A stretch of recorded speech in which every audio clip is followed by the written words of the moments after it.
Out of the Ground, reading The Book of Dust by Philip Pullman. Welcome back.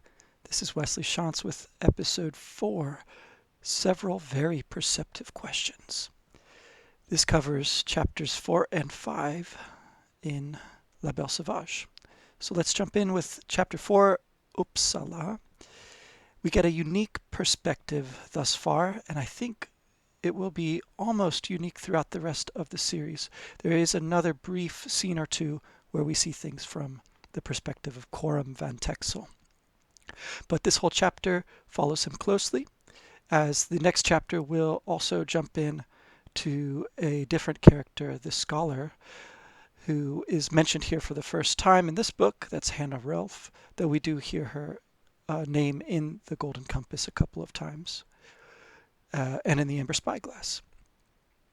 So perhaps this is not the story of Fardacorum that we would most want, at least for myself. I'd want to know what it was like for him to find Serafina Pekkala, rescue her, save her life, and fall in love. They began a family together, and of course their child was sadly killed by a plague, I believe is the story. But perhaps that's made up for by another child of theirs being introduced at the end of the series, or perhaps not. There's certainly some other connections here to the Golden Compass and to the Lantern Slides. These bits of story that Pullman shares in a couple of places. There's an edition of his Dark Materials that includes them after each volume, and they're also reprinted as the Imagination Chamber. And then, of course, there's the little books that come out of some of those stray ideas, which we will be looking at in short order here. To give a bigger picture of what's going on at this point, we have seen a structure established where we have the Trout, the inn, on one side of the river, and the priory at Godstow on the other. Then we have, zooming out a bit, both of those, that area that is Malcolm's home and his familiar territory, juxtaposed against the wider world, the world of politics, the world of school, and as we'll see, the world of the universities. And then we can also think about the way that these locations are set up against the incidents that take place in them and help shape those incidents. And the main way that the setting influences this story is, of course, the river itself that runs between all of these locations, and that is the guiding, driving force for much of the incident of the story. Now, the one thing that I'd identify here that I don't think has been made clear enough yet is the way in which the story is, in a way, a chiasm structure, a balanced beat, and then a beat with something important in the middle. And the way that the first and the second beat mirror each other, or however many firsts and seconds there are, they also tend to contain something important. Perhaps the most important thing about the story will be held in the middle. And this is the way that the acorn functions, holding an important message, the way that the container of the alethiometer functions, holding that precious instrument. And in this case, I think that the river itself and the world that it represents is going to become that important, mysterious middle term that we'll have to look at more closely.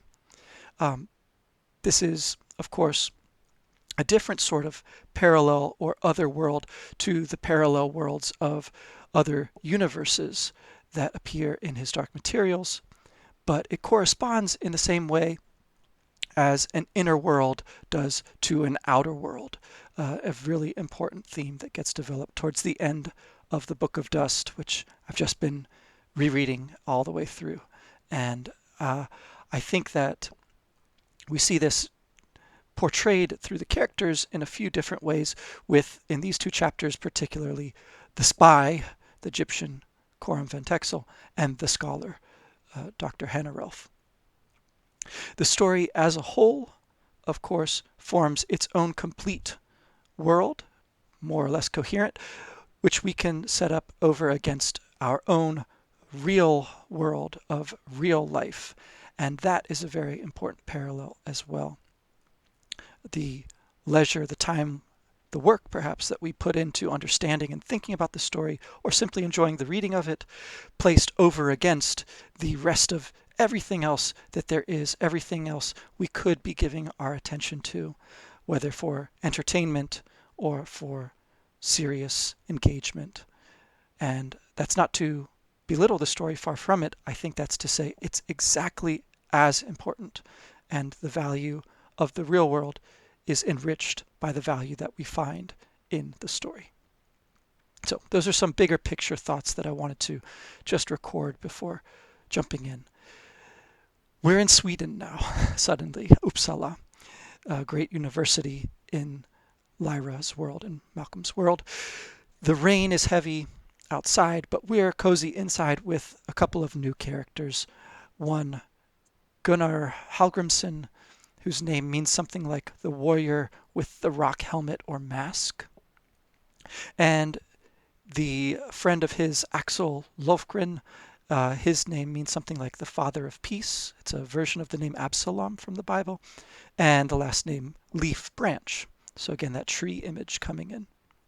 These are two old men talking. We've seen this many times in Pullman's work. Famously, Tom Stoppard's version of the film script has too much of the old men sitting and talking, and so it has to be redone by some other, no doubt inferior, but more popular sort of screenwriter. And Tom Stoppard, of course, recently passed away, one of our great writers of plays. We see it at the end of the chapter in which Lyra has hidden herself and spied for her father, who she thinks is her uncle. And the librarian and the master console themselves after they have lost out to Asriel's schemes. We see it in history in Oxford, most clearly in the persons of the Inklings, most famously J.R.R. Tolkien and C.S. Lewis, but of course they have a wider circle. We see it in the Collectors, one of those little books that takes place, at least chronologically in terms of Pullman's writing, in between his Dark Materials and the Book of Dust. And in this case, what's surprising, perhaps, is that there is a third member. Remember the importance of the third man, the man that the consistorial court is looking for, of those who visited, like the three magi or three wise men, visited the trout on that fateful night. Now, this third man, of course, is not a professor. Gunnar Hallgrimsson of metaphysics and philosophy, Axel Lofgren of physics, which is, I think, the first time we hear that word used instead of experimental theology. For whatever reason, the narrator has shifted the terms here. But of course, Fardacorum is a outdoors sort of person, whereas these are indoors sorts of people. He is a doer and not primarily a scholar.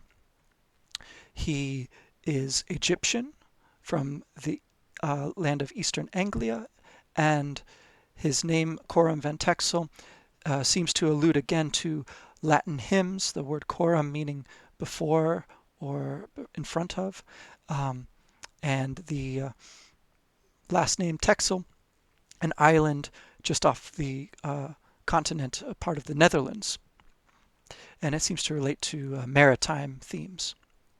So on this note, I found an interview Pullman did. It's copyrighted 2005 by Jenny Renton, and it's on a website called textualities.net. Pullman says, quote, "The gypsy theme connects with what we were just talking about, setting up patterns. I knew I wanted to involve water in the story of the Golden Compass. The idea of waterways and boats linked up in my mind to the picture I had been building of Lyra's childhood in Oxford, in particular the area by the canal called Jericho, where she falls into the hands of the Egyptians, seasonal horse trading people with a canal boat culture. They smuggle her out of the danger and into the heart of their watery kingdom in East Anglia. In Lyra's parallel world, the area of the fens hasn't been drained as it has in our world. It's still a complicated maze of rivers. Somehow I had a feeling that the Egyptians would have a lot of Dutch in them, perhaps because there has always been a lot of commerce between the fens and the Low Countries, and so their language contains Dutch words and speech rhythms. Now, Fardakrum's physical strength and slight incompatibility with the setting is also heightened by the focus on his demon's coat, in particular the colors and the way that she contrasts with the coziness of the rest of the setting and the normalcy of it. Her coat is full of the colors of autumn, and this is connected with, in the Golden Compass, Lyra's admiration for Fardakorm and soon her love for him. By that time he has fallen ill or otherwise been hit with some sort of infirmity so that he has to walk on using sticks, using a walking stick or two, I believe. And this is gently connected here with the timeline, this mysterious chronology of the story, because we're told that in 10 years, and then again 10 years after that, Lyra will marvel at the colors of Sophonax, the demon. This is a lot like how we just saw Malcolm Polstead from his first sight of baby Lyra becoming her servant for life. It's also like when the narrator speaks of Will 60 years in the future, remembering the time when he first saw his demon. And again, the demon that he has is similarly conspicuous for the color of its coat. I think this could be a allusion to the story of the coat of many colors that Joseph is given in the Bible by his father Jacob, called Israel. The quote here is a good one at the end of the Amber Spyglass. Kiryava, Will's demon, was a cat again, but she was a cat of no ordinary size, and her fur was lustrous and rich, with 1,000 different glints and shades of ink black, shadow gray, the blue of a deep lake under a noon sky, mist, lavender, moonlight, fog. To see the meaning of the word subtlety, you only had to look at her fur. More allusions now to places and people that we've met in the Golden Compass. Trollesund, where the Egyptians stage their excursion to rescue the children taken by the gobblers, where we meet the armored bear Yorick Byrnison for the first time, where we meet Lee Scoresby, another very important father figure for Lyra, for the first time. We revisit Trollesund in Serpentine, and Lyra again will meet the council of the witches, who is mentioned here, an old friend of the scholars, Martin Lancelius. Now he is a younger man at this moment. He is just establishing contacts with the witches, and he is said to be there studying their religion, something that these scholars are interested in as well. But we also get the conversation happening over refreshments, Tokai, a golden wine that is a very important set piece in the very first chapter of the whole story, when the master tries to poison Lord Asriel. The decanter of Tokai, chapter 1 of the Golden Compass. In this case, the source is mentioned as well. After Fardakorm exclaims, "By God, it's fine," we're told that it comes from Budapest. This is spelt as two cities, Buda and Pest, and this is another case in which a river flows between, in that case, the Danube River. So as part of the hospitality of the scene, there is a gentle teasing that's happening between the two old friends, which they maintain even in the presence of this stranger. So they note how there's always less of the wine every time they look. Um, in the conversation, we get the mention of the alethiometer for the first time, called a truth measure in Father Corum's terminology. Now, ostensibly, he wants to know what's going on with political factions in Britain. Again, an old spelling is used here. It's a spelling found in plays written around Shakespeare's time. And it is an example here: in Britain, wars and discord will not stent till Uther's line and offspring quite be spent. That appears in a critical old spelling edition of The Birth of Merlin by Joanna Udall. The question concerns ancient freedoms that have been enjoyed by the Egyptian people, and is seeking guidance on what tack to take, whether opposition, negotiation, or no action whatsoever.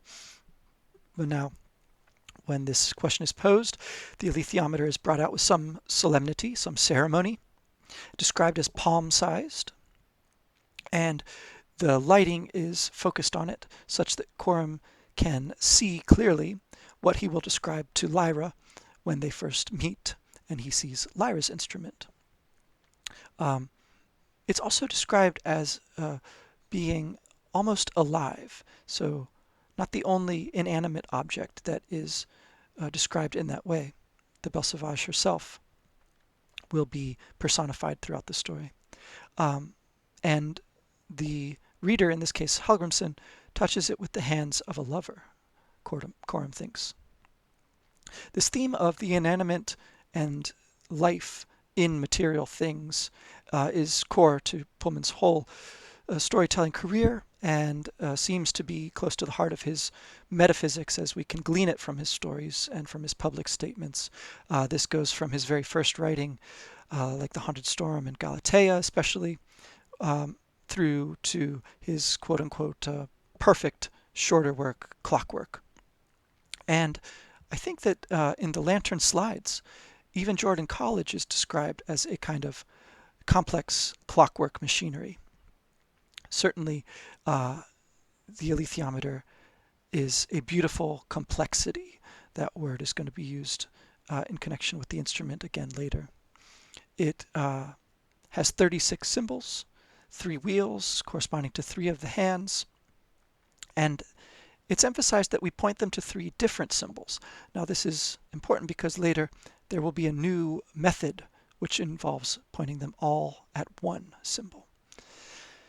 So in this case, for his question, the symbols involved are the sun, representing kingship and thus authority and law; the griffin, which will recur in the later Book of Dust volumes because they are associated with gold and treasures, and thus buying and selling; and the dolphin, which has water among its meanings, but in this case could also suggest that Hallgrimsson knows that this is a feint or a blind, as Coram will call it, as the narrator will call it, because one of the dolphin's meanings is also play, or not being in earnest. So they describe the state of mind that reading the alethiometer requires: being quick, of course, and noticing, but also calm and alert. And the likeness here is drawn to a hunter ready to pull the trigger. There's an allusion to archers in Nippon. So Coram has traveled far and wide, or perhaps has read Zen and the art of archery.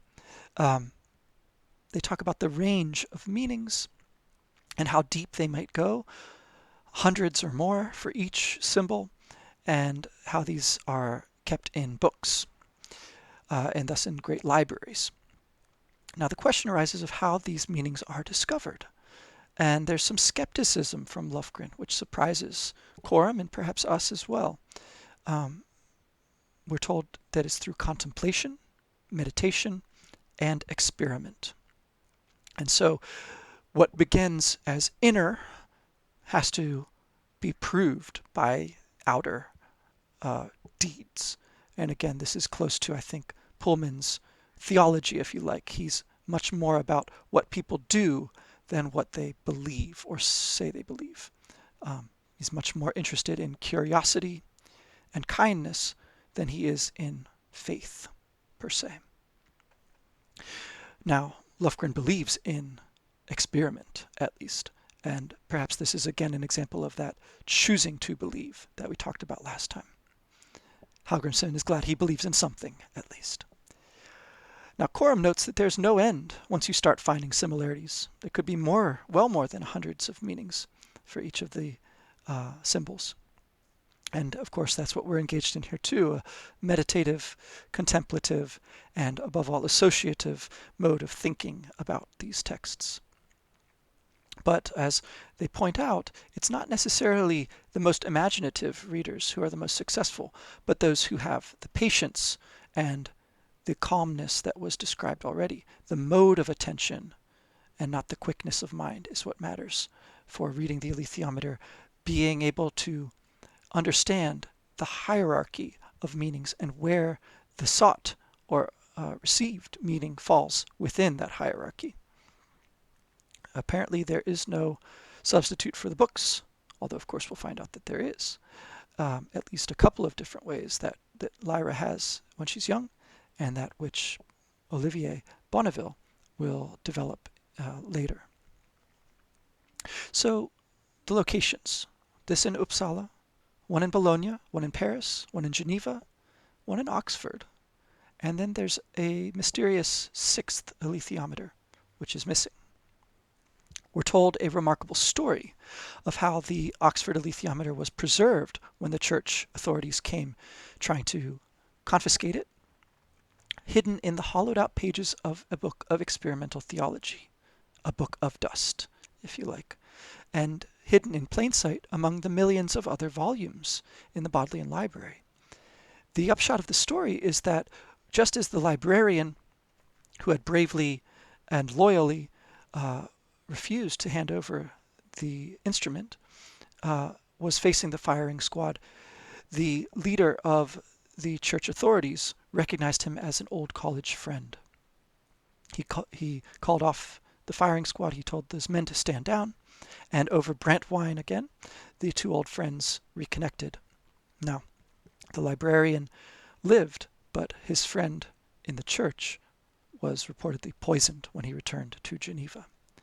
So there are literary examples of such things. I'm thinking primarily here of Dostoevsky's facing a firing squad, and later including that in his novels, primarily in The Idiot, I believe. We're told that there's a reader of great gifts, reportedly working in Oxford now, but the name escapes Hallgrimsson.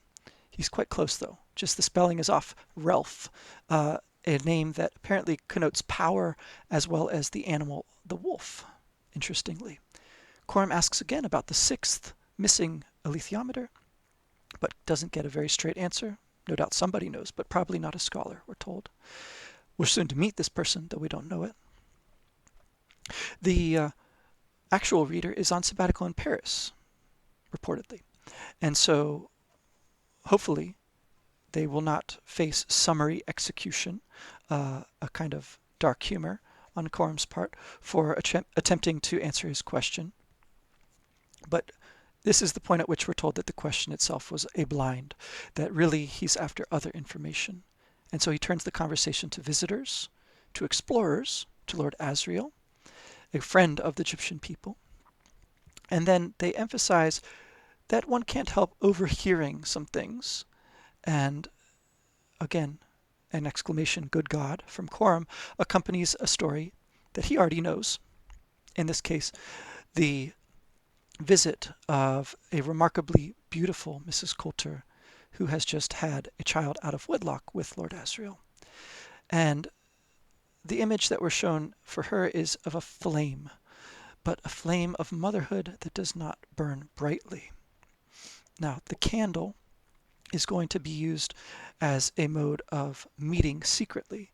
It is, of course, also one of Pullman's great descriptive foci to always talk about where the light comes from.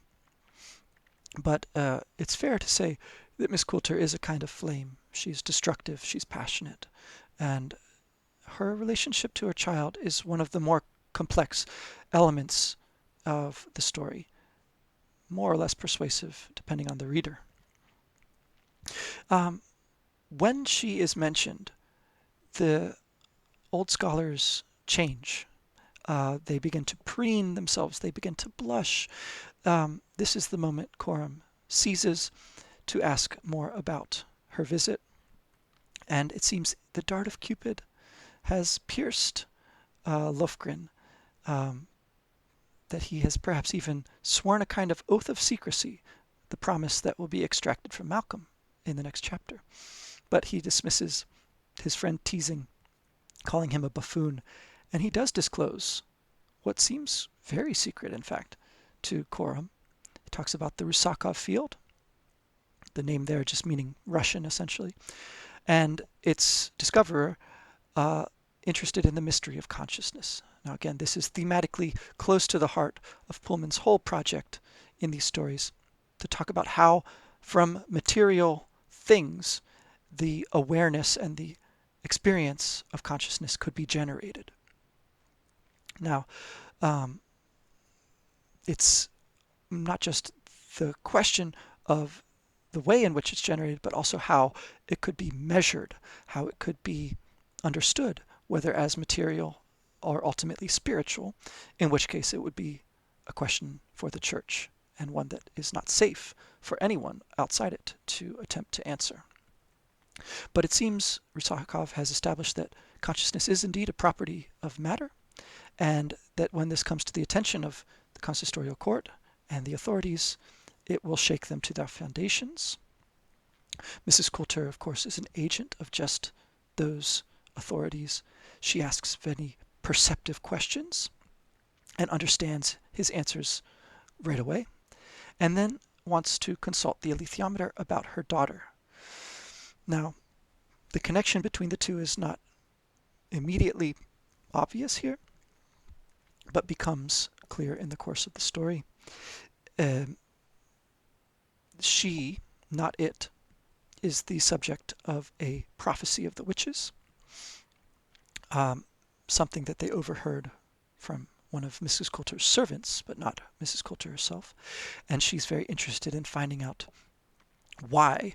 All that she knows is that she's of supreme importance. Now, again, these are trying times, Coram says, and leaves it at that, but the political throughout remains a kind of misdirection, and these questions of theological interest are closer to the heart of the tale.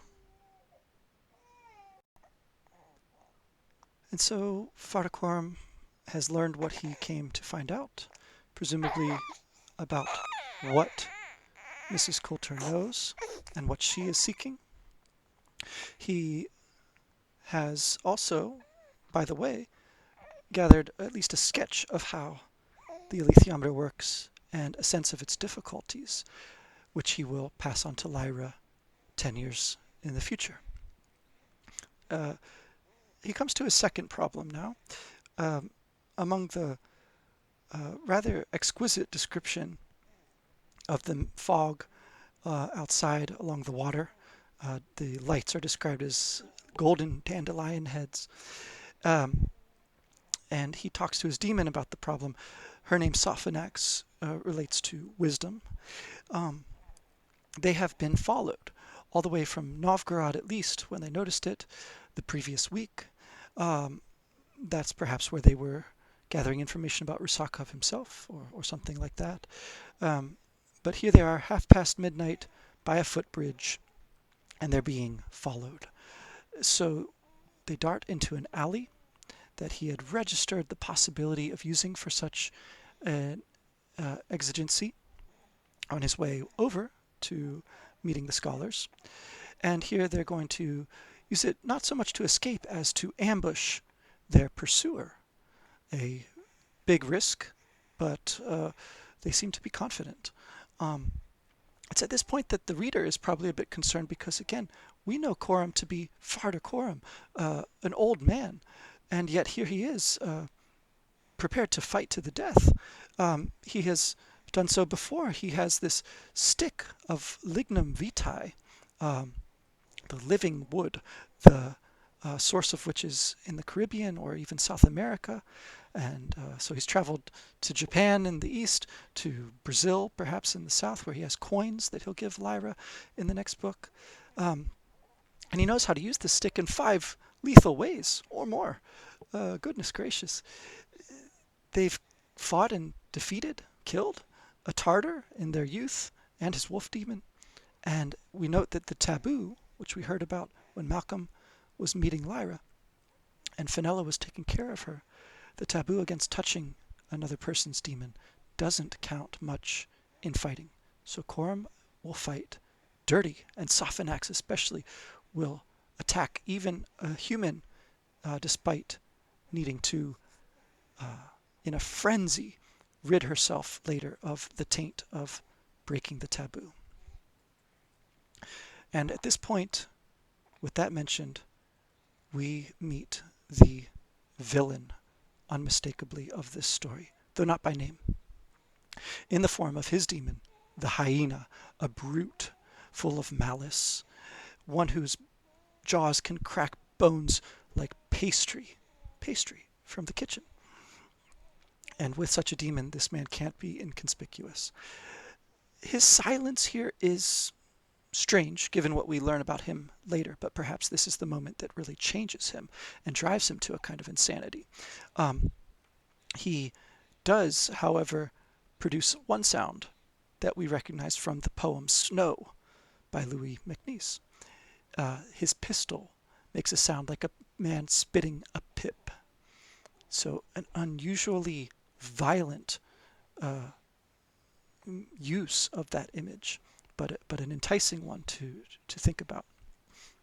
How is attempting to kill, or indeed killing, as casual as spitting out the pips? Now, it's a deadly weapon at close range, but he misses. The bullets scorch and whiz by over the rubbish bins, scorch Coram's scalp. But in turn, he is able to smash his stick into the man, knock the gun away, kick it out of reach, although he gets kicked in the ribs, and deliver cruel blows to the man's neck or jaw, and to his demon's forepaws. Now, I find it very strange, and maybe I'm just not understanding the welter of imagery here, but the demon, the hyena, does get Sophonex's skull in between her jaws, and yet doesn't bring the jaws together.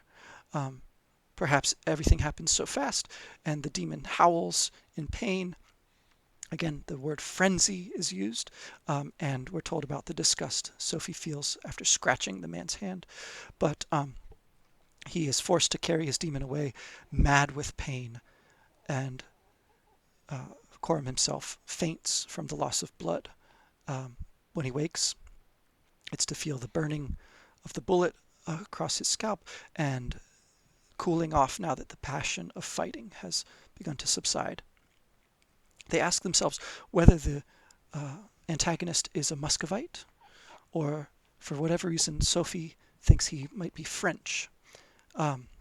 Again, they don't feel that they've done very well because they weren't able to neutralize the threat, to put it in plain terms, to kill their assailant in the ambush that they set, even though they fought dirty and broke the taboo.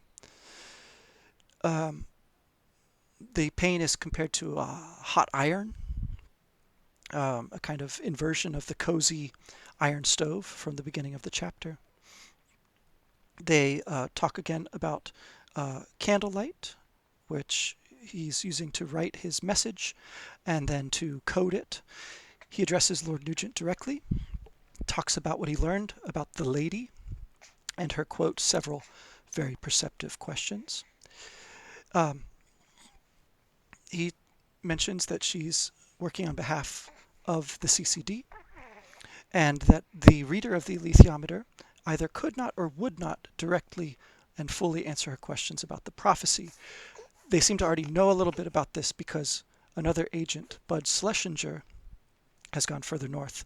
That name is a person whose son-in-law or daughter-in-law paid Pullman to use the name for a character as part of a charity fundraiser.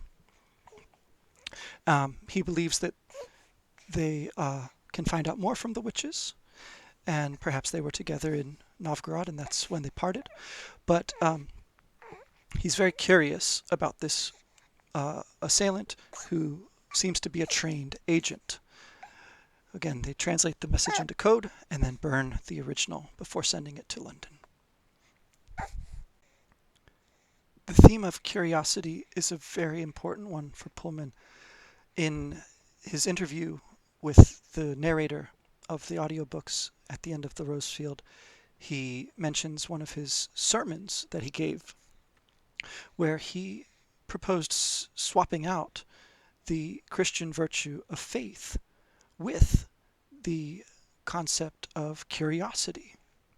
And so I find it interesting, curious, that here it's curiosity about one's enemies. It's a kind of version, and perhaps not inversion, of the injunction to love your enemies that we find in the Sermon on the Mount. So on to chapter 5, the scholar. Shifting perspective now to the inside of the library, the oldest part of the library, Duke Humphrey, part of the Bodleian, where among some half dozen others, we find our reader, the gifted reader that was mentioned in the previous chapter, Hannah Relf. She doesn't get a physical description, which makes sense since this is from her point of view, but we do hear her described from Lyra's point of view in two very different ways. At the start of the Golden Compass, when they have dinner with the master and we meet Mrs. Coulter for the first time, she is very drab and uninspiring by contrast. Whereas by the end of the Amber Spyglass, when she's the one who's going to teach Lyra how to properly read and work at using the books for the alethiometer, she looks quite different in her eyes. Now, she has a threefold task. Coram had two problems, she has three. The first, to deepen the understanding of the hourglass range. That's the very first symbol that Lyra really looks closely at and notices the skull atop it. So Hannah has found two new floors, as she thinks of them, and is on the track of a third. Again, the rule of three is operating here. We never do see how exactly she finds these out, by meditation, contemplation, experiment, or some combination of them. But evidently she does have great gifts. Among them, her ability to read and understand the alethiometer and its workings. But this is typical of Pullman. We don't see a lot of specifics. For example, what sort of code it was that the agent Coram Van Texel was using in the previous scene. All we need to know, again, is that there is some secret service called Oakley Street, and this is her second task, to do readings on their behalf. She's been working for them for about 2 years, since she was recruited by the scholar of Byzantine history, George Papadimitriou. And her values are clear. Their values are those of liberalism and freedom, which apparently have a very clear enemy in the religious authorities. Even the inquiries that she's making would be forbidden if they knew about them.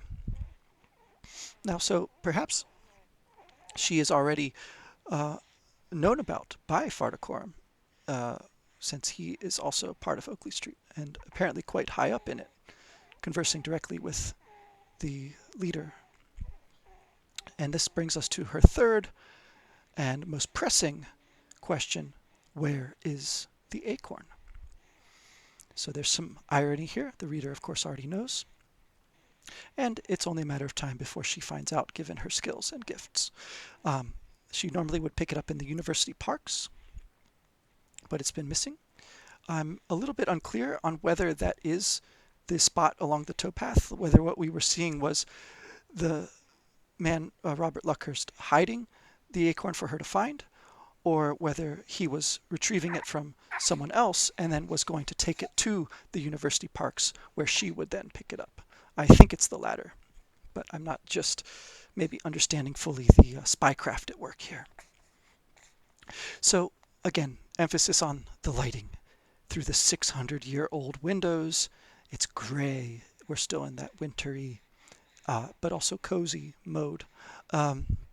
She begins to break down by brute force her problem and makes a kind of table headed by the 3 images that the alethiometer has given her of a boy, an inn, and a fish. She doesn't have the nimbus of detail that a truly experienced reader would be able to glean from what it's told her, but she doesn't know any boys aside from her sister's 4-year-old, so she can't be that old. I think we can determine then. She has a vague notion of inns and her liking for sitting in a beer garden when the weather's nice. Again, the contrast with the actual weather. And so she starts with the fish and just begins to name them. And the list here is a kind of catalog that we see in epic poetry, although amusing and comical in that light. Her demon, a marmoset, contributes a few fish types. And they remember what the other forgets. She tries thinking of nothing when she runs out of fishes, and succeeds in conjuring up an image of a peacock, of all things, the very image that we began with on the river terrace at the start of the book. So in her undergraduate years, she must have been there. She remembers the peacock stealing the sausage roll straight out of the hand of her classmates. And she asks the librarian's assistant on duty, whose name is Anne, whether she knows of such an inn. She thinks she's going gaga, a polite way of saying insane. This insanity theme is kind of a extreme form of curiosity or obsession, which I know a little bit about, having been talking for about 40 minutes straight about just these 2 chapters. So maybe we're all going a little gaga. But her friend Anne comes up with the trout right away at Godstow. And so she burns the paper that she had been working on, because that is the rule, as we saw with Coram. And it's something that we see Mrs. Coulter do as well in a very different context, when she burns the letters of the children whom she has tempted away in that chapter early in the Golden Compass. But she needs paper to think with, and I certainly understand that as well. She doesn't stay to see the alethiometer put away and the books with their air of solemnity. Again, the librarian perhaps knows that story of his predecessor that we just heard told, and how important their task really is. But it's clearly on Pullman's mind, and he has written articles about real-world libraries, in Oxford especially, and their importance for schools and for civic cohesion. And we get a little more of a sense of what sort of person Dr. Relf is, because she has to pump the tires of her bicycle in order to ride it up, the next day being a Saturday, to Wolvercote up the Woodstock Road. We do know that there's something going on with wolves, just in the names that are chosen. Even in the Golden Compass, I think Lyra tells a story, maybe to some Egyptian kids or something, about a werewolf at Godstow. Anyhow, a different sort of thriller is her favorite sort of book to read. One in which there's a haughty and beautiful heroine who falls in love with the saturnine, witty hero as they have their thrilling adventures. And then, sure enough, a boy appears, our man Malcolm, and he really wants to help. This is what first strikes her. And then we get a bit of physical description of him. It's repeated that he has ginger hair. He looks stocky and strong, healthy. Ruddy, even, she calls him a couple of times. And when she asks about the acorn, his color turns pale. It has an extraordinary effect. She sees flashes of understanding, of fear, of determination. And that determination is what sticks. And so she takes the further risk of telling him that she's going to leave this book, which has her address written in the front cover. So again, a kind of book of dust, right? A kind of gateway into adventure. When he finds it, he will bring it back to her, and this will allow them to talk in private. And he's to bring the acorn. So at this point, he's associated, as she is, with Jericho, where she lives, and thus water, he with ruddiness, a lion-likeness. So we can think of the griffins, of the gold, of the fire imagery and the passion that in some ways does and does not burn bright with Mrs. Coulter, as opposed to her contrasting figure, Hannah Ralph. So there's a lot going on here, but the main association, I think, is actually to alchemy. It's a subject I don't know much about, but that becomes quite important in the course of these stories. So that's a to-do item of mine, to read more about that and Pullman's relationship with it. This is also the first time, I think, that we've really seen Malcolm outdoors, and so it might make sense that his color, his redness, is being remarked upon for the first time, really, or emphasized a bit more. And it makes me think about those men with their high color that we saw confront each other, George Bortwright and the CCD man with the Vixen demon in the previous chapters. The scene shifts to the next day. Hannah can't settle to anything. She fusses in her garden. Maybe an allusion there to Voltaire, attending his garden. Perhaps other gardens might come to mind. But also, she tries the crossword for the first time and calls it a stupid exercise. Words need to have context, not be pegged out like specimens. A great quote, and maybe alluding to T.S. Eliot's Prufrock again. The lines, "And when I am formulated, sprawling on a pin, when I am pinned and wriggling on the wall, then how should I begin to spit out all the butt-ends of my days and ways, and how should I presume?" The spitting again. It must be what he had in mind. Or perhaps Nabokov, the great lepidopterist and modernist. Or perhaps that scene in the writing of another English language learner, Joseph Conrad's Lord Jim, which Pullman has certainly read and been influenced by because he talks about it in his Miss Goddard's Grave essay. There's a scene with some butterfly specimens that's very beautiful and very resonant, but of what exactly I'm not quite sure. I'd have to reread it. And then there's this, which Pullman says in his introduction to the detective stories volume that he edited. It's also published under the name Whodunit. Of all the heroes in story, one of my favorites is the detective, the lone figure in the trench coat going down dark streets in search of a mysterious killer. And it goes on. Detective stories have a long history. There's one in the Bible in which the young prophet Daniel, my Daniel, proves the guilt of two old men by showing that their stories differ in one important detail. They're also as up-to-date as today's news. The latest generation of detectives, whether in books or on the TV screen, is as popular as ever. And then skipping down a bit more. The sort of detective stories I enjoy most are the ones that give us a sense of the world around the detective. A puzzle in a vacuum is only a puzzle, though some of them can be fun, too, like the ones by Raymond Smullyan you'll find in the book. But to be a satisfying story, the mystery must also evoke a world where we can enjoy spending a little time in.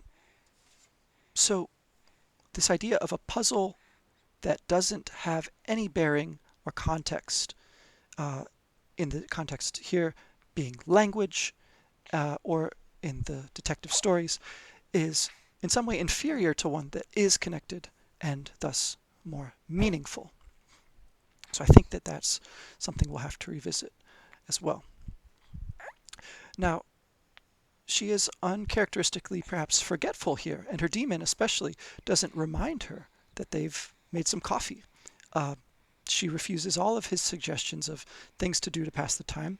She doesn't bake a cake for the boy, but she does toast herself some cheese, and after she eats and has some coffee, she is able to settle down to some work for a little bit until they start to wonder, is he even going to show up?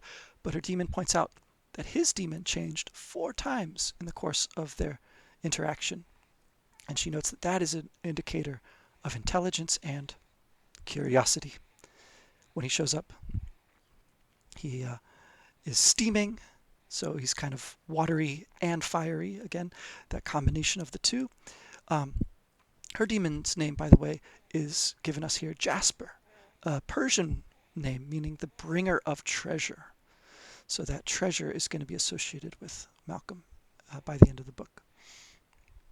She again is nervous, and it manifests in a concern with her own appearance. She pats her hair, but she's able to make conversation, asks about how he got there by boat, and about the boat, its name, La Belle Sauvage, is explained for the first time in story. It's the name of his uncle's pub, because like his father, his uncle had a pub. It was at Richmond, but all this is in the past tense. And the sign was of a beautiful lady who had done something brave.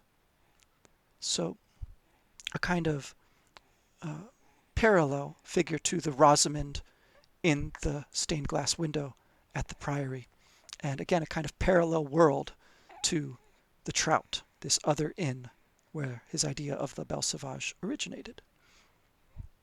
Now, she talks about tradecraft, and he's interested in that. It means passing messages.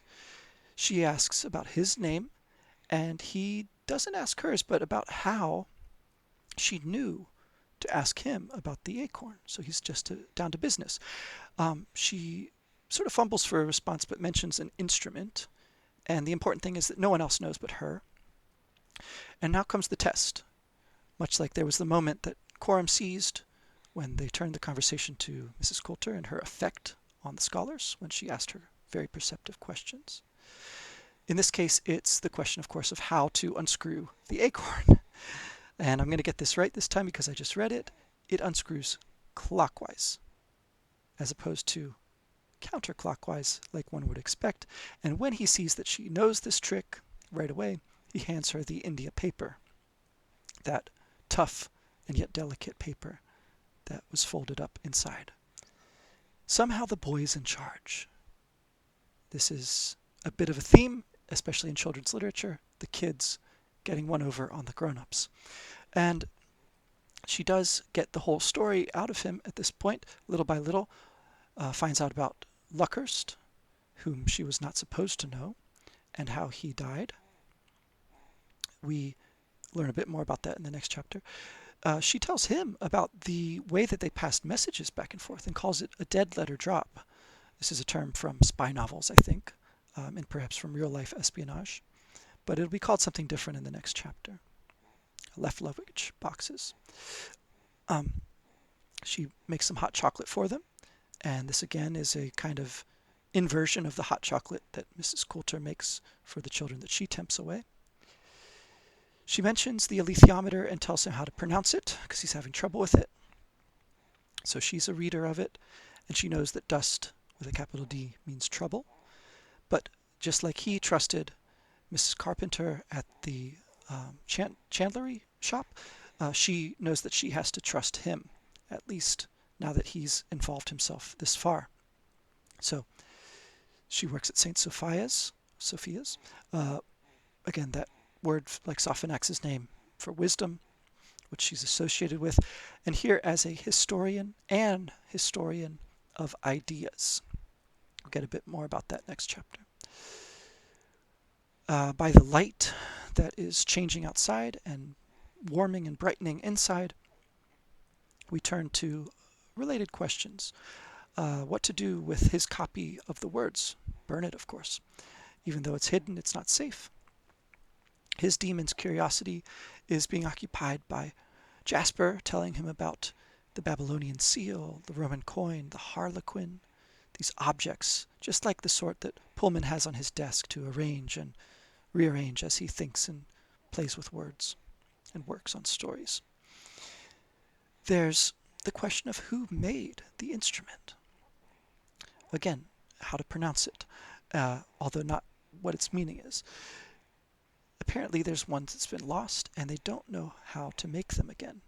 Although he says it should be simple, or at least complicated but not hard, because all you have to do, this is the clockmaker analogy for creating the world, take it all apart, see what each part is, and then put it back together. Simple.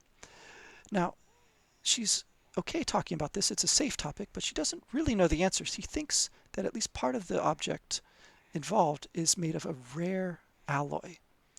And to that, we might also add that matter itself in this universe of Pullman's is no simple thing.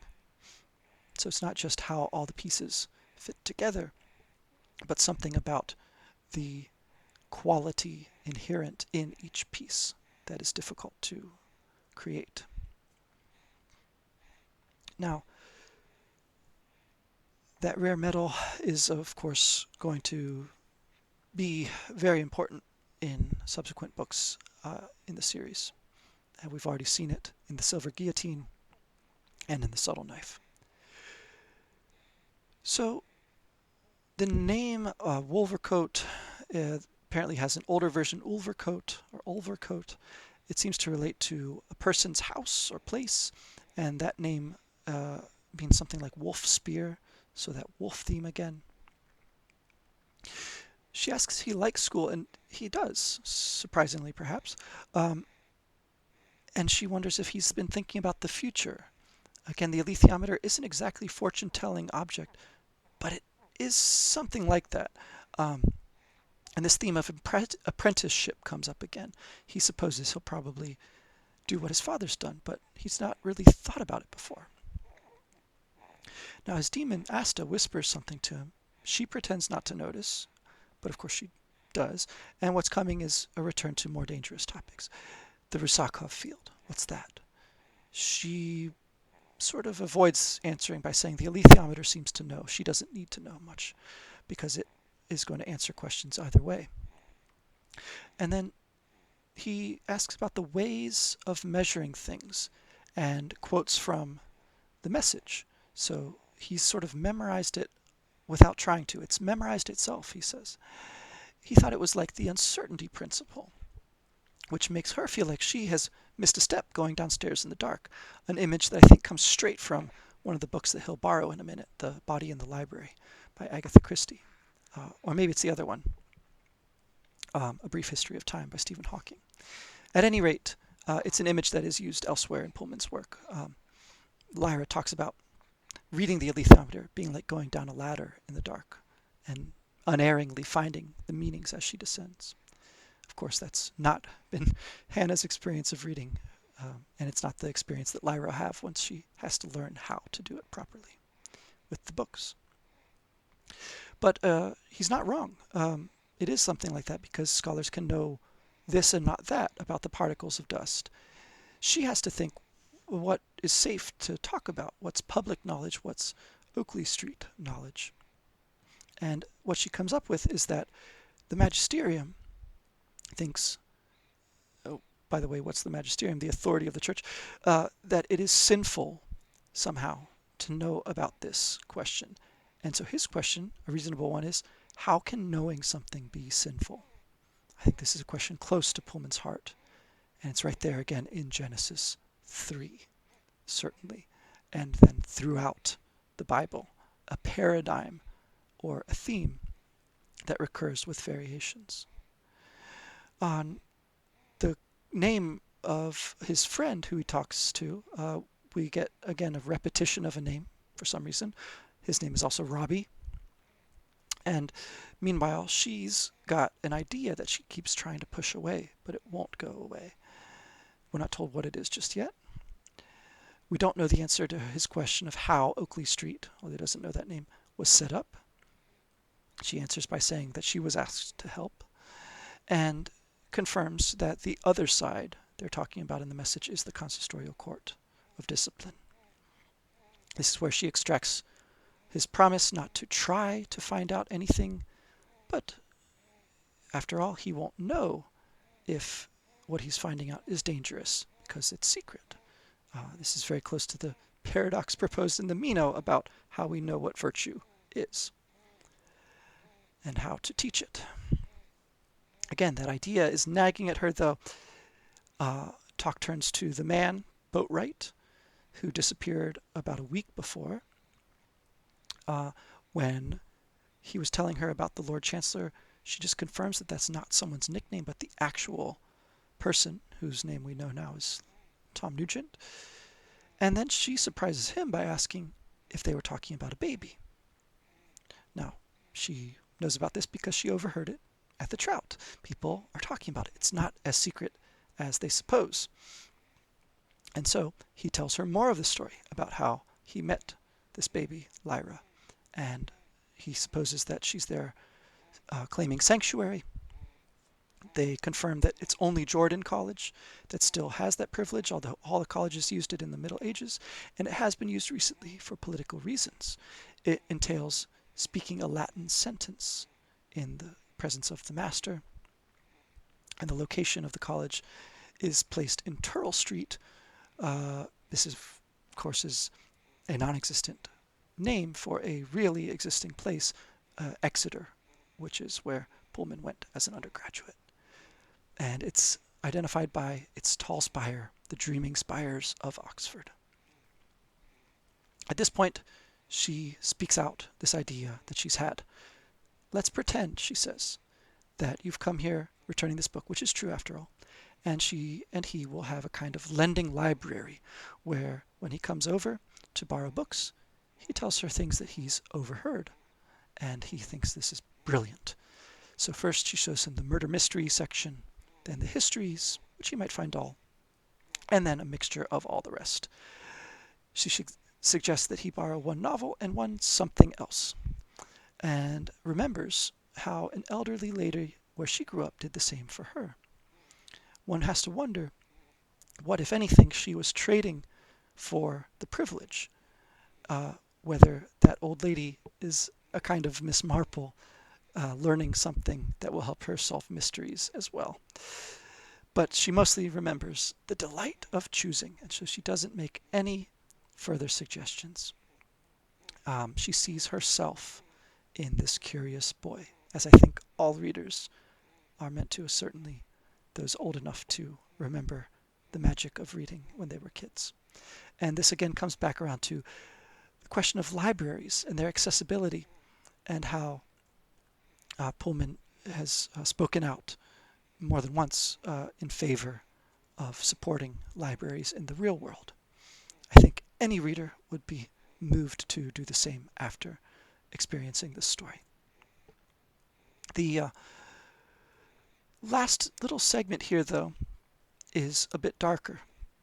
We see a variation on that theme of guilt from Genesis, and she is feeling guilty for exploiting, for making Malcolm into a spy. He is still unconscious of the chocolate on his lips. Again, just like the urchins, same exact image is used of one of the older children who's taken along with Tony Macarios by Mrs. Coulter. She's pressured or tempted him, so now being associated with Mary Malone, called the Tempter, or playing the role of the Tempter in The Subtle Knife and the Amber Spyglass. And her story and her books on the I Ching are very like the book of Reading the Alethiometer, this mysterious book of dust that we're in search of throughout the series. She has had more power and she has exerted it, but ultimately to do something brave and in service of liberalism and freedom. So her demon says there's no point in hiding. He can see her. Again, the Genesis 3 echoes are strong. And while she would feel guilty having done what she's done, she would feel feeble not having done it. And so it's not about how they feel, but about wrong and less wrong. There isn't a right way so much as a less wrong way. And I think it's telling that this is couched in the form of a let's pretend. Pullman says in his Republic of Heaven speech that closes out Demon Voices, we must act as if our imagination and our virtue matters. The last word in the chapter is tough. I have some notes here on The Body in the Library by Agatha Christie and A Brief History of Time by Stephen Hawking. I think I will hold off on going through those because I would just rush them at this point, and they really deserve a proper conversation, which we'll see in the next chapter anyway. So perhaps I'll have time then. If not, I'll do it as a separate recording.